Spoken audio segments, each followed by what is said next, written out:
ত্ৰিপুৰাৰ ৭০% এলেকাত কা নাই আৰু অসমৰ ৩৫খন জিলাৰ ভিতৰত ৮খনত কা নাই, ২৭খন জিলাত কিন্তু কা আছে।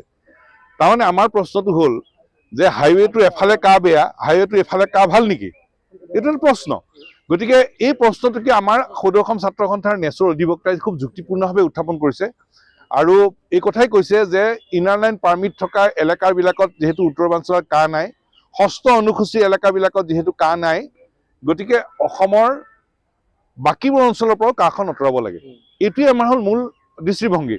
এতিয়া যিহেতু আইনগত যুঁজ, এই আইনগত যুঁজ আকৌ পৰৱৰ্তী শুনানি আমাৰ ৫ মে' তাৰিখে ধাৰ্য কৰা হৈছে। আমাৰ আছু আৰু নেচৰ অধিবক্তাই খুব যুক্তিপূৰ্ণভাৱে এই বিষয়টো আগুৱাই লৈ যাব। কা আমি মনা নাই, কা আমি নামানো।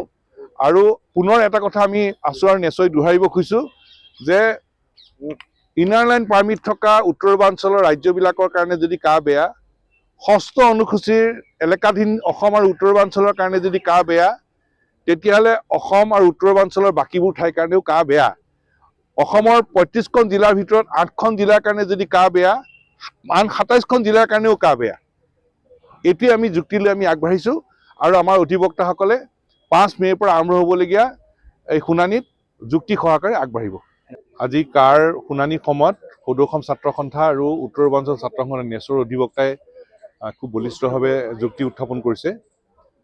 ন্যায়ালয়ে আজি পুনৰ এটা কথা দোহাৰিছে, এটা পুনৰ মান্যতা প্ৰদান কৰিছে যে গোটেই ভাৰতৰ যিবোৰ আবেদন আছিল সেই সম্পৰ্কত শুনানি বেলেগে হ'ব আৰু অসম আৰু ত্ৰিপুৰাৰ শুনানি সুকীয়াকৈ হ'ব।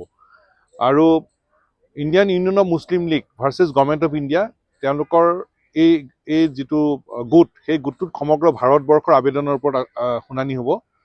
আৰু অসম আৰু উত্তৰ পূৰ্বাঞ্চলৰ যিটো গোট সদৌ অসম ছাত্ৰ সন্থা ভাৰ্চেছ গভৰ্ণমেণ্ট অফ ইণ্ডিয়া, সেই গোটটোত এটা সুকীয়া শুনানি হ'ব।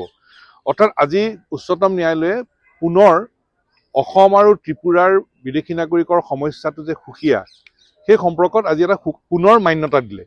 আৰু সেইকাৰণে শুনানি একেলগে হ'লেও অসম আৰু ত্ৰিপুৰাৰ ক্ষেত্ৰত বেলেগে শুনানি হ'ব আৰু গোটেই ভাৰতবৰ্ষৰ বিষয়টো সম্পৰ্কত বেলেগে শুনানি হ'ব। আৰু এই কথাটোৱে দীৰ্ঘদিন ধৰি অসমৰ ৰাইজে, আমি ছাত্ৰ সন্থাই নেচই আমি যে কৈ আহিছিলোঁ যে অসমৰ বিদেশী নাগৰিকৰ সমস্যাটো সুকীয়া, প্ৰব্ৰজনৰ সমস্যাটো যে একেবাৰে সুকীয়া, সেই কথাটো পুনৰ আজি উচ্চতম ন্যায়ালয়ে আজি মান্যতা প্ৰদান কৰিলে। এতিয়া আছু আৰু নেচৰ অধিবক্তাই খুব বলিষ্ঠপূৰ্ণভাৱে এটা যুক্তি উত্থাপন কৰিছে দুটা বিষয়ত।